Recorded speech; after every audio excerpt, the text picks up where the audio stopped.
ನಮಸ್ಕಾರ ಸ್ನೇಹಿತರೆ, ನಮ್ಮ ಯೂಟ್ಯೂಬ್ ಚಾನೆಲ್ ಲೈಫ್ ಟು ಎಕ್ಸ್ಪೀರಿಯನ್ಸ್ಗೆ ಸ್ವಾಗತ ಸುಸ್ವಾಗತ. ಇದು ನಮ್ಮ 2025ರ ಮೊದಲ ಜಂಗಲ್ ಲಾಡ್ಜಸ್ ಟ್ರಿಪ್ ಆಗಿದ್ದು, ಇಂದು ನಾವು ಕರ್ನಾಟಕದ ಒಂದು ಸುಂದರ ಪ್ರಕೃತಿ ನೆಲೆಯಾಗಿರುವ ಭದ್ರಾ ರಿವರ್ಟನ್ ಲಾಡ್ಜ್ನ ವಿಸಿಟ್ ಮಾಡ್ತಾ ಇದ್ದೀವಿ. ಇದು ಭದ್ರಾ ನದಿಯ ತಟದಲ್ಲಿ ಹಸಿರು ಕಾಡುಗಳ ಮಧ್ಯೆ ಇರುವಂಥ ಒಂದು ಪ್ರದೇಶ. ಇದು ನದಿಯ ಒಂದು ನೋಟದ ಜೊತೆ ಪ್ರಕೃತಿಯ ಮಧ್ಯೆ ಒಂದು ಅದ್ಭುತ ಅನುಭವ ಕೊಡುವಂಥ ಒಂದು ಲಾಡ್ಜ್ ಆಗಿದೆ. ಈ ಟ್ರಿಪ್ನಲ್ಲಿರುವ ಸಫಾರಿ, ನದಿ ದೋಣಿ ವಿಹಾರ, ಪಕ್ಷಿ ವೀಕ್ಷಣೆ ಹಾಗೂ ಸುತ್ತಲಿನ ಹಸಿರು ಪ್ರದೇಶಗಳ ಸೌಂದರ್ಯವನ್ನು ನೀವು ಸಹ ನಮ್ಮ ಜೊತೆ ಅನುಭವಿಸಿ. ಬನ್ನಿ, ಭದ್ರಾ ರಿವರ್ಟನ್ ಲಾಡ್ಜ್ನ ಪ್ರಕೃತಿ ಲೋಕಕ್ಕೆ ಪಾದಾರ್ಪಣೆ ಮಾಡೋಣ.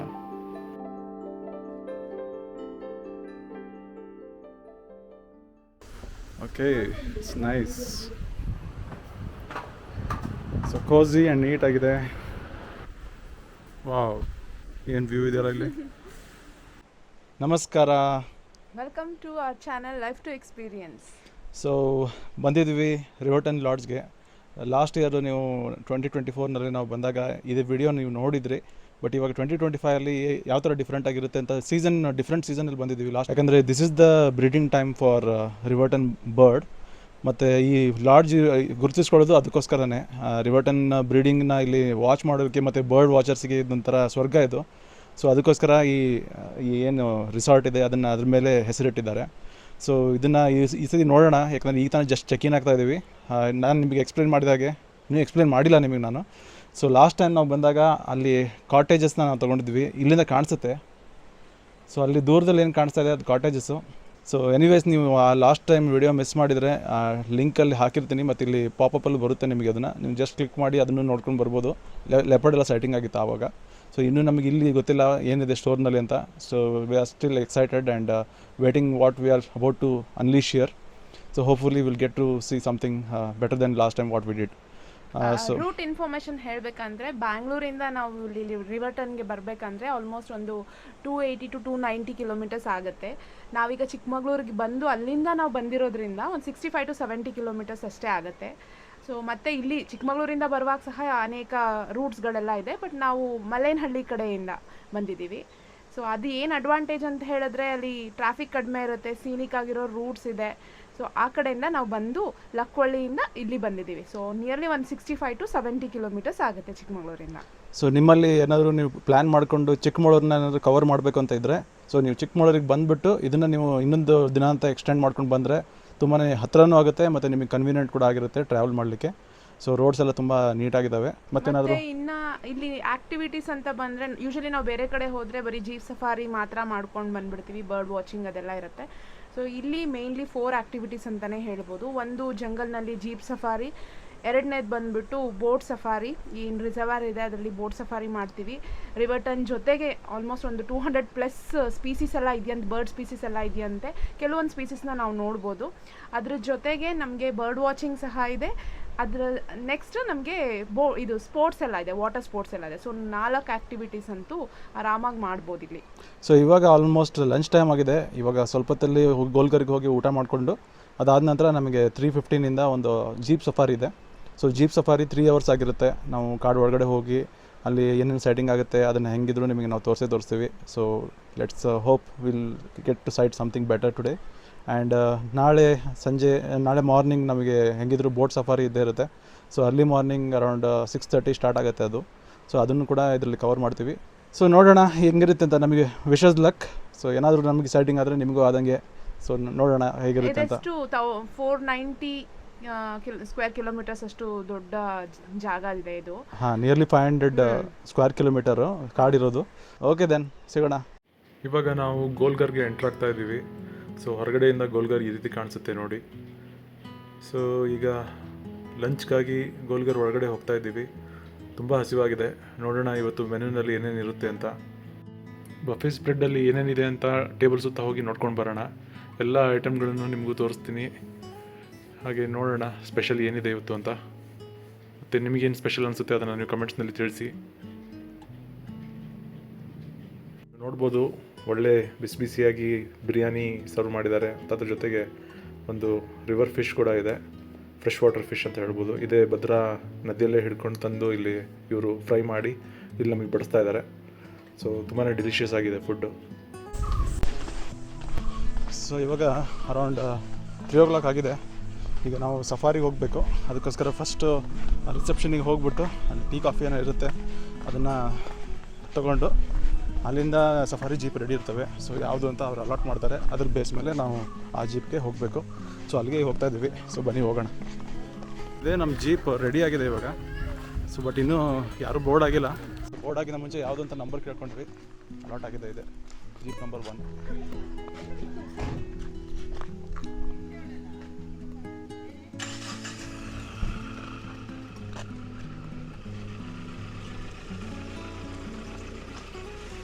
ನಮ್ಮ ಜೀಪ್. ನಮ್ಮ ಜೀಪ್ ಸಫಾರಿ ಇವಾಗ ಶುರು ಆಯಿತು. ಸೊ ಇದು ನಮ್ಮ ಎಕ್ಸಿಟ್ ಪಾಯಿಂಟು. ಈ ರಿಸಾರ್ಟಿಂದ ಈ ಗೇಟ್ ಮೂಲಕ ನಾವು ಹೊರಗಡೆ ಹೋಗ್ತಾ ಇದ್ದೀವಿ.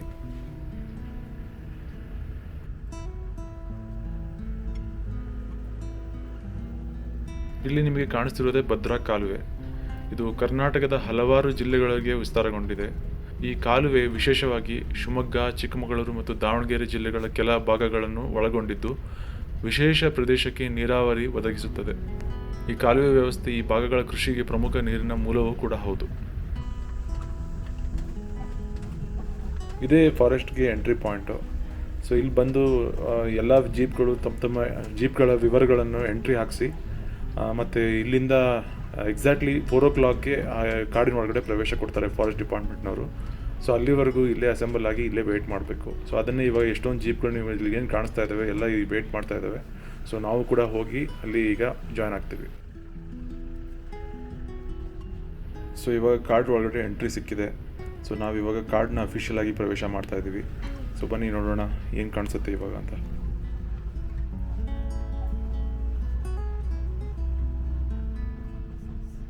ಇದು ಮ್ಯಾನ್ ಮೇಡ್ ವಾಟರ್ ಹೋಲು. ಸೊ ಈ ರೀತಿ ಕಾಡ್ಗಳಲ್ಲಿ ಹುಲಿ ಸಂರಕ್ಷಿತ ಪ್ರದೇಶದಲ್ಲಿ ಈ ರೀತಿ ನಿಮಗೆ ತುಂಬ ಮ್ಯಾನ್ ಮೇಡ್ ವಾಟರ್ ಹೋಲ್ ಸಿಗ್ತವೆ. ಸೊ ಇದಕ್ಕೆ ಕಾರಣ ಏನು ಅಂದರೆ ಈ ಸಮ್ಮರ್ ಟೈಮಲ್ಲಿ ನೀರಿನ ವ್ಯವಸ್ಥೆ ಇರಲಿ ಪ್ರಾಣಿಗಳಿಗೆ ಅಂತ ಅನ್ನೋ ಉದ್ದೇಶದಿಂದ ಇದನ್ನು ಈ ರೀತಿ ನಿರ್ಮಾಣ ಮಾಡಿರ್ತಾರೆ.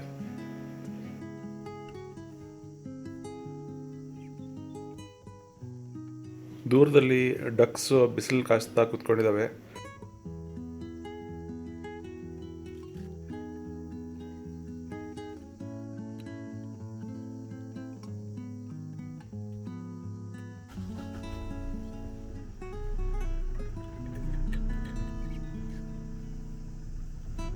ಭದ್ರಾ ಹುಲಿ ಸಂರಕ್ಷಿತ ಪ್ರದೇಶ ಇದು 1974ರಲ್ಲಿ ಘೋಷಿತವಾದ ಭದ್ರಾ ವನ್ಯಜೀವಿ ಸಂರಕ್ಷಿತ ಪ್ರದೇಶ. 98ರಲ್ಲಿ ಪ್ರಾಜೆಕ್ಟ್ ಟೈಗರ್ ಯೋಜನೆಯಡಿಯಲ್ಲಿ ಹುಲಿ ಸಂರಕ್ಷಿತ ಪ್ರದೇಶವಾಗಿ ಘೋಷಿಸಲಾಯಿತು. ಇದರ ವಿಸ್ತೀರ್ಣ ಸುಮಾರು 492 ಚದರ ಕಿಲೋಮೀಟರ್ ಪ್ರದೇಶದಲ್ಲಿ ಹರಡಿರುವ ಈ ಅರಣ್ಯವು ಮಿಕ್ಸ್ಡ್ ಡೆಸಿಡಿಯಸ್ ಮತ್ತು ಎವರ್ಗ್ರೀನ್ ಕಾಡುಗಳನ್ನು ಒಳಗೊಂಡಿರುವಂಥ ಒಂದು ಏಕೈಕ ಅರಣ್ಯ.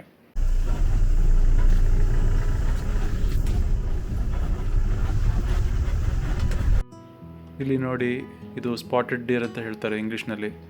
ಇದಕ್ಕೆ ನಾವು ಜಿಂಕೆ ಅಂತ ಕರಿತೀವಿ. ಎಷ್ಟು ಆರಾಮಾಗಿ ಕಾಡಲ್ಲಿ ಎಲೆ ಬಳ್ಳಿಗಳನ್ನು ತಿಂದ್ಕೊಂಡು ಶಾಂತವಾಗಿ ಎಚ್ಚರಿಕೆಯಿಂದ ನೋಡುತ್ತಾ ಮಜಾ ಮಾಡ್ತಾ ತಿನ್ನುತ್ತಿದೆ. ಇಂಥ ನೈಸರ್ಗಿಕ ದೃಶ್ಯಗಳನ್ನು ನೇರವಾಗಿ ನೋಡೋದೇ ಎಷ್ಟು ಸುಂದರ ಅನುಭವ ಅಲ್ವಾ?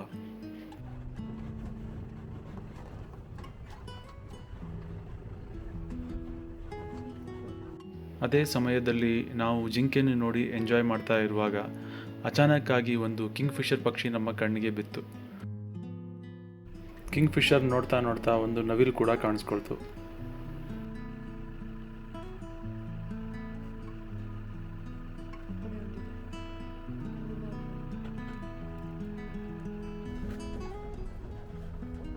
ಇವತ್ತು ಯಾಕೋ ಪಕ್ಷಿಗಳದ್ದೇ ಸ್ಪೆಷಲ್ ಎಪಿಸೋಡ್ ಆಗುತ್ತೆ ಅಂತ ಅನಿಸ್ತಾ ಇದೆ. ಸೊ ಹೀಗೆ ಹೋಗ್ತಾ ಹೋಗ್ತಾ ನಮಗೆ ಒಂದು ದೂರದಲ್ಲಿ ಮರಕುಟ್ಕ ಕಾಣಿಸ್ತು. ಸೊ ಅದನ್ನು ಕೂಡ ತುಂಬ ಕ್ಲೋಸ್ ಆಗಿ ನೋಡೋಣ ಅಂತ ಅಂದ್ಕೊಂಡು ಅಲ್ಲೇ ನಿಂತ್ಕೊಂಡು ಸ್ವಲ್ಪ ಹೊತ್ತು ಅದನ್ನು ವೀಕ್ಷಿಸಿದ್ವಿ. ಅದು ಮರಕ್ಕೆ ಗುಂಡಿ ತೋಡೋ ಕೆಲಸ ಮಾಡ್ತಾಯಿದೆ. ಸೊ ಇದು ಮರದಲ್ಲಿರೋ ಹುಳುಗಳನ್ನೆಲ್ಲ ತಿನ್ನೋದಕ್ಕೋಸ್ಕರ ಈ ರೀತಿ ಹೋಲ್ ಮಾಡಿ ಅದರಿಂದ ಬಂದಂಥ ಹುಳುಗಳನ್ನು ತಿನ್ಕೊಂಡು ಜೀವನ ಮಾಡುತ್ತೆ. ಸೊ ಇದಕ್ಕೆ ಕುತ್ತಿಗೆ ಭಾಗ ತುಂಬ ಗಟ್ಟಿಯಾಗಿರುತ್ತೆ ಮತ್ತು ಹಾಗೆ ಇದರ ಬೀಕ್ ಅಂತ ಏನು ಹೇಳ್ತೀವಿ ಅದು ತುಂಬಾ ಶಾರ್ಪ್ ಆಗಿರುತ್ತೆ. ಇಲ್ಲಿ ಒಂದು ಲಂಗೂರ್ ನಮ್ಮನ್ನೇ ನೋಡ್ತಾ ಇದೆ, ನಾವು ಕೂಡ ಅದನ್ನೇ ನೋಡ್ತಾ ಇದ್ದೀವಿ. ಸೊ ನೋಡಿ ಹೇಗೆ ಕೂತ್ಕೊಂಡಿದೆ ಅಂತ. ಎಷ್ಟು ಕಾಣಿಸ್ತಿದೆ ಚಿನ್ನು ನಿಂಗೆ? 3 ಕಾಣಿಸ್ತಿದೆಯಾ?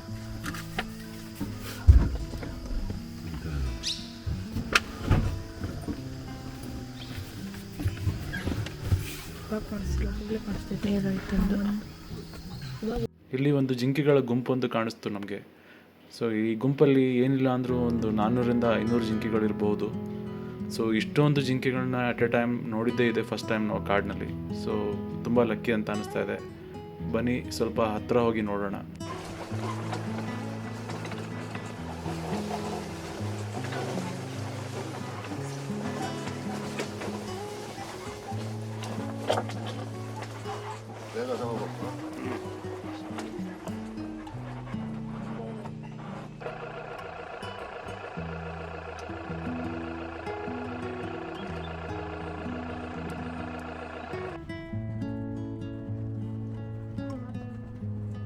ಈ ಕಾಡು ಅಂದರೆ ಕೇವಲ ಬೃಹತ್ ಪ್ರಾಣಿಗಳಲ್ಲ, ಇದು ಒಂದು ಚಕ್ರದ ಭಾಗಗಳಂತೆ ಕೆಲಸ ಮಾಡೋ ಅನೇಕ ಜೀವಿಗಳ ಘನಸಂಗಮ. ಒಂದು ಚಿಕ್ಕ ಹಕ್ಕಿ ಇರಲಿ ಅಥವಾ ಒಂದು ಸಣ್ಣ ಕೀಟ ಇರಲಿ, ಈ ಪರಿಸರದಲ್ಲಿ ಅದು ಎಲ್ಲದಕ್ಕೂ ಒಂದು ಮಹತ್ವ ಇದೆ.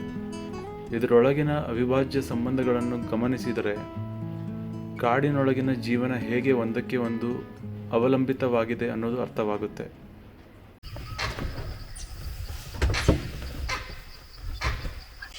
ಇಲ್ಲಿ ನಾವು ಹೋಗ್ತಾ ಇರಬೇಕಾದ್ರೆ ನಮಗೆ ಕೋತಿಗಳ ಕಾಲ್ ಕೇಳಿಸ್ತು.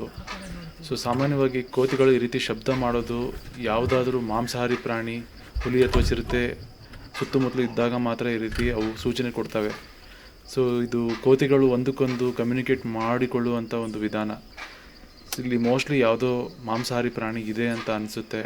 ಸೊ ತುಂಬ ಎಕ್ಸೈಟ್ ಆಗಿ ನೋಡ್ತಾ ಇದ್ದೀವಿ. ಸೊ ವೇಟ್ ಮಾಡಿ ನೋಡೋಣ ಏನಾದರೂ ಕಾಣಿಸ್ಬೋದಾ ಅಂತ. ಕಾಡಿನಲ್ಲಿ ಅದರದ್ದೇ ಒಂದು ಭಾಷೆ ಕೂಡ ಇದೆ. ಆ ಭಾಷೆನ ನಾವು ಕರೆಕ್ಟಾಗಿ ಅರ್ಥ ಮಾಡಿಕೊಂಡ್ರೆ ಕಾಡಿನಲ್ಲಿ ಕೂಡ ನಾವು ಬದುಕ್ಬಿಡ್ಬೋದು.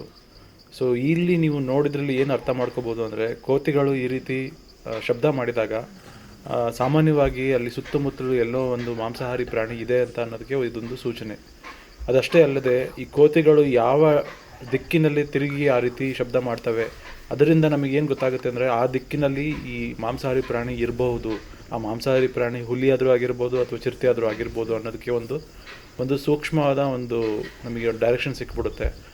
ಕೊನೆಗೂ ಆ ಪೊದೆಗಳಿಂದ ಬಂದ ಪ್ರಾಣಿ ಯಾವುದಪ್ಪ ಅಂದರೆ ಚಿರತೆ. ನಾವು ಮೊದಲು ಇದು ಹುಲಿ ಇರ್ಬೋದು ಅಂತ ಊಹೆ ಮಾಡಿದ್ವಿ, ಆದರೆ ಚಿರತೆ ಹೊರಗೆ ಬಂತು. ಸೊ ತುಂಬಾ ಲಕ್ಕಿ ನಾವು. ಚಿರತೆಗಳು ಈ ರೀತಿ ಕಾಣಿಸ್ಕೊಳ್ಳೋದು ತುಂಬಾ ವಿರಳ. ಯಾಕಂದರೆ ಅದು ಕೆಮೋಫ್ಲೇಜ್ ಮಾಡೋದ್ರಲ್ಲಿ ಚಾಂಪಿಯನ್ನು. ಅದು ಕಾಡಲ್ಲಿ ಎಲ್ಲಾದರೂ ಪಕ್ಕದಲ್ಲಿ ಕೂತ್ಕೊಂಡ್ರೂ ನಿಮಗೆ ಕಾಣಿಸೋದೇ ಇಲ್ಲ, ಅಷ್ಟು ಚೆನ್ನಾಗಿ ಹೈಡ್ ಆಗಿರುತ್ತೆ.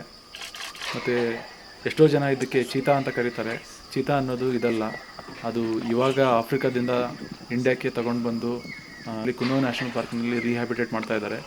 ಸೊ ಇದು ಬರೀ ಚಿರತೆ, ಇದು ನಮ್ಮ ಕರ್ನಾಟಕದಲ್ಲಿ ಇರೋದು ಚಿರತೆ ಮಾತ್ರ. ಅದಕ್ಕೆ ಚಿರತೆ ಅಂತಲೇ ಕರಿಬೇಕು, ಅಥವಾ ಇಂಗ್ಲೀಷ್ನಲ್ಲಿ ನೀವು ಲೆಪರ್ಡ್ ಅಂತ ಕರಿಬೋದು. ಸೊ ಇದರ ವಿಶೇಷತೆ ಏನಪ್ಪ ಅಂದರೆ, ಇದು ಒಂಟಿಯಾಗಿ ಹಂಟ್ ಮಾಡುವಂಥ ಒಂದು ಪ್ರಾಣಿ. ಮತ್ತು ಇದರ ಮೇನ್ ಡಯಟಲ್ಲಿ ಇರೋದು ಕೋತಿಗಳು ಮತ್ತು ಜಿಂಕೆಗಳು ಮತ್ತು ಮೊಸಳೆಗಳು. ಕೋತಿಗಳಿಗೆ ಅದೇ ಭಯ. ಈ ಪ್ರಾಣಿ ಮರ ಹತ್ತದಲ್ಲಿ ಎಕ್ಸ್ಪರ್ಟ್ ಆಗಿದ್ದರಿಂದ ಮೇಲತ್ತಿ ಕೋತಿಗಳನ್ನು ಹಿಡಿದ್ಬಿಡುತ್ತೆ. ಆದ್ದರಿಂದ ಅವು ಈ ರೀತಿ ಅಲಾರ್ಮ್ ಕಾಲ್ ಕೊಟ್ಕೊಂಡು ಒಂದಕ್ಕೊಂದು ಕಮ್ಯುನಿಕೇಟ್ ಮಾಡ್ಕೊಳ್ತಾ ಇದ್ವು, ಇಲ್ಲಿ ಚಿರತೆ ಇದೆ ಹುಷಾರಾಗಿರಪ್ಪ ಅಂತ.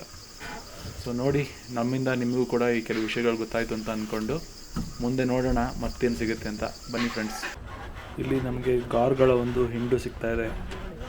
ಸೊ ನೋಡೋಣ ಈ ಹಿಂಡಲ್ಲಿ ಮೇಲ್ಗಾರ ಎಷ್ಟಿದ್ದಾವೆ ಅಂತ. ಸಾಮಾನ್ಯವಾಗಿ ಇಷ್ಟೊಂದು ಗುಂಪಲ್ಲಿರಬೇಕಾದ್ರೆ ಈ ಮೇಲ್ಗಾರ್ಗಳು ಸುತ್ತಲೂ ಈ ಔಟರ್ ಒಂದು ಸರ್ಕಲ್ ಥರ ಮಾಡಿಕೊಂಡು ಇಡೀ ಗುಂಪನ್ನು ಪ್ರೊಟೆಕ್ಟ್ ಮಾಡ್ತಾ ಇರ್ತವೆ. ಸೊ ಇದರಲ್ಲಿ ನನಗೆ ಕಾಣಿಸೋ ಹಾಗೆ ಒಂದು 4ರಿಂದ 5 ಗಂಡು ಗಾರ್ಗಳಿದ್ದಾವೆ.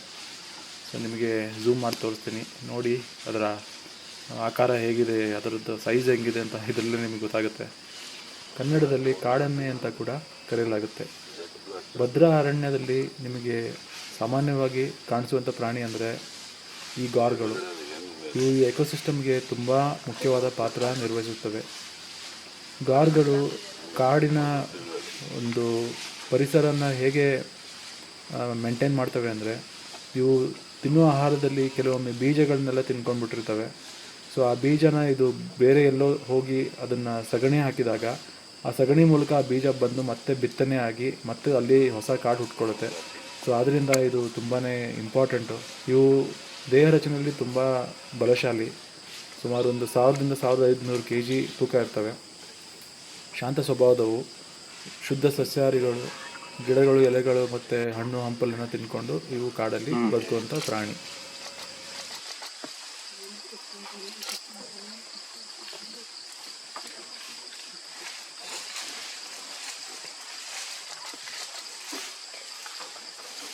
ಗಾರ್ಗಳನ್ನು ನಾವು ನೋಡಿಕೊಂಡು ಮುಂದೆ ಹೋಗಬೇಕಾದ್ರೆ ನಮ್ಮ ಎದುರಿಗೆ ಬಂದಿದ್ದು ಒಂದು ಸ್ಲಾತ್ ಬೇರ್, ಅಂದರೆ ಕರಡಿ. ಅಲ್ಲಿ ನೆಲದ ಮೇಲೆ ಬಾಯಿಂದ ಏನೋ ತಿನ್ನೋದು ಕಣ್ತುಂಬಿಕೊಂಡಿದ್ದೆವು. ಹೆದರುತ್ತಾ ಹುಡುಕುತ್ತಿದ್ದಂತೆ ಗೊತ್ತಾಯಿತು ಅದು ಹುಳಗಳು ಅಥವಾ ಕೀಟಗಳಿಗಾಗಿ ನೆಲ ನೋಡುತ್ತಾ ಮುಂದೆ ಹೋಗ್ತಾ ಇತ್ತು. ಅದನ್ನು ನಿಶ್ಶಬ್ದವಾಗಿ ನೋಡುವುದೇ ಒಂದು ಒಳ್ಳೆಯ ಅನುಭವ.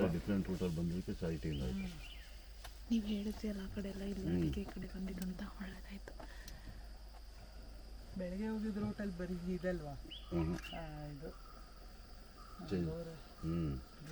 ಇವಾಗ ನೀವು ಕರ್ಕೊಂಬಂದಿದ್ರಿಂದ ನೀವು ನೋಡಿ ಅದು ನೀವು ಹೇಳಿದ್ರಲ್ಲ ಅದಕ್ಕೆ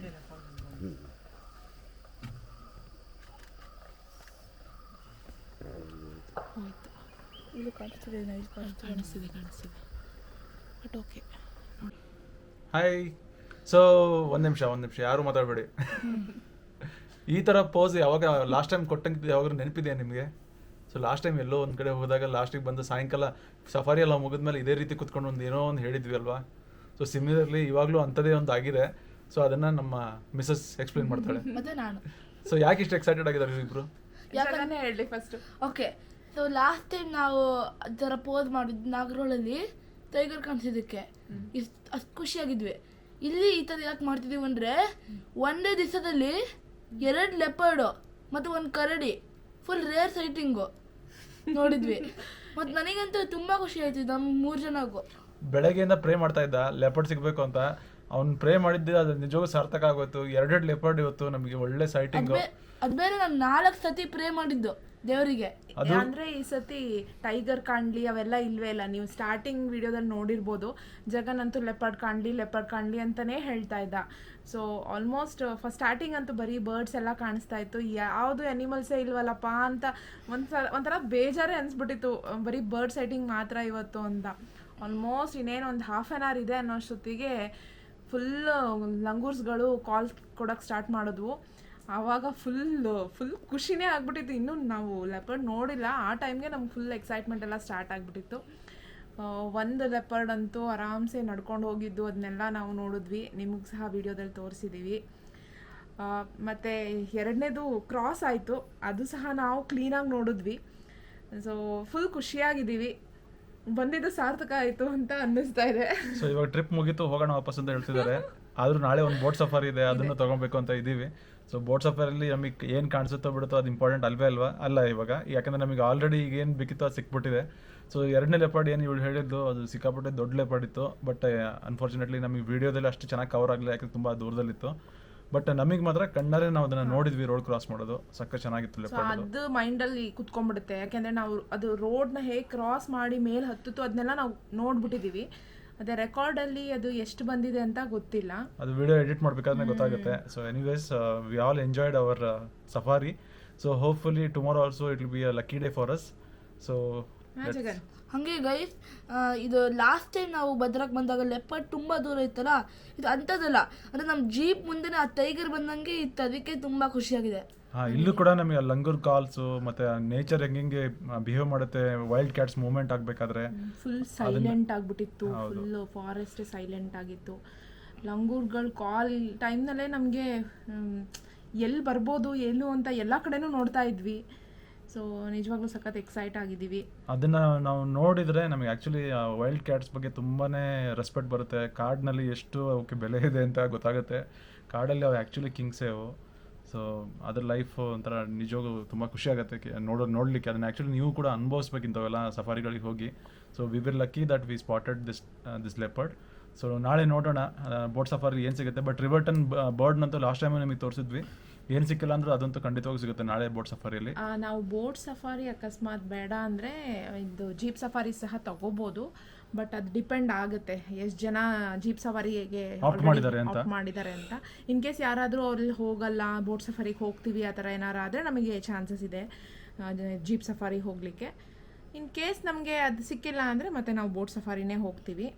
ಸೊ ನೋಡೋಣ ಯಾವ ಥರ ನಮಗೆ ಮತ್ತೆ ನಾಳೆ ಹೇಗೆ ಎಕ್ಸ್ಪೀರಿಯನ್ಸ್ ಆಗುತ್ತೆ, ಯಾವ್ಯಾವ ಬರ್ಡ್ಸ್ ನೋಡ್ತೀವಿ. ಮತ್ತು ಇವತ್ತು ಸಹ ನಾವು ತುಂಬಾ ವೆರೈಟಿ ಆಫ್ ಬರ್ಡ್ಸ್ನ ನೋಡಿದ್ವಿ. ಆ ಥರ ಬರ್ಡ್ಸ್ಗಳನ್ನ ನಾವು ಕೇಳೇ ಇರಲಿಲ್ಲ, ನೇಮ್ಸ್ಗಳನ್ನೆಲ್ಲ ಅಷ್ಟೊಂದು ಬರ್ಡ್ಸ್ ಎಲ್ಲ ನೋಡಿದ್ವಿ. ಸೊ ಓವರಾಲ್ ನಮ್ಮ ಈ ಫಸ್ಟ್ ಜಂಗಲ್ ಸಫಾರಿ ತುಂಬ ಚೆನ್ನಾಗಾಯಿತು. 2025 ಫಸ್ಟ್ ಜಂಗಲ್ ಸಫಾರಿ ಸಕ್ಸಸ್ಫುಲ್ ಆಗಿದೆ ಇವಾಗ. ಸೊ ಹಿಂಗೆ ಇನ್ನೂ ಎಷ್ಟು ಸಫಾರಿ ಮಾಡ್ತೀವಿ ಅಂತ ಗೊತ್ತಿಲ್ಲ, but hopefully this start of the year will give us the best start for the rest of the year. So ನೋಡೋಣ ಹೇಗಿರುತ್ತೆ. ಸೊ ಇವಾಗ ಆಲ್ರೆಡಿ ಲೇಟ್ ಆಗಿದೆ. ನಾವು ನಮ್ಮ ಲಾಡ್ಜ್ಗೆ ಬಂದು, ಅಂದರೆ ಏನು ಇಲ್ಲಿ ನಾವು ಸ್ಟೇ ಮಾಡಿದ್ವಿ ರಿಸಾರ್ಟಲ್ಲಿ, ನಮ್ಮ ಲಾಗಟ್ಟಿಗೆ ಬಂದು ಇಲ್ಲಿ ಈಗ ರೆಸ್ಟ್ ಮಾಡಬೇಕು ಅಂತ ಕೂತ್ಕೊಂಡಿದ್ದೀವಿ. ಸೊ ಈಗ ಡಿನ್ನರ್ ಮುಗಿಸ್ಕೊಂಡು ನಾವು ಇವತ್ತಿನ ಇದನ್ನ ಇಲ್ಲಿ ಕ್ಲೋಸ್ ಮಾಡ್ತೀವಿ. ಸೊ ಮತ್ತೆ ಸಿಗ್ತೀವಿ ನಾಳೆ ಬೆಳಗ್ಗೆ. ಅಲ್ಲಿವರೆಗೂ ಟೇಕ್ ಕೇರ್, ಬಾಯ್ ಬಾಯ್ ಬಾಯ್ ಬಾಯ್. ಪೀಸ್. ನಿಮಗೆ ಈ ವಿಡಿಯೋ ಇಷ್ಟ ಆದರೆ ಲೈಕ್ ಮಾಡಿ, ಶೇರ್ ಮಾಡಿ ಮತ್ತು ಸಬ್ಸ್ಕ್ರೈಬ್ ಮಾಡಿ.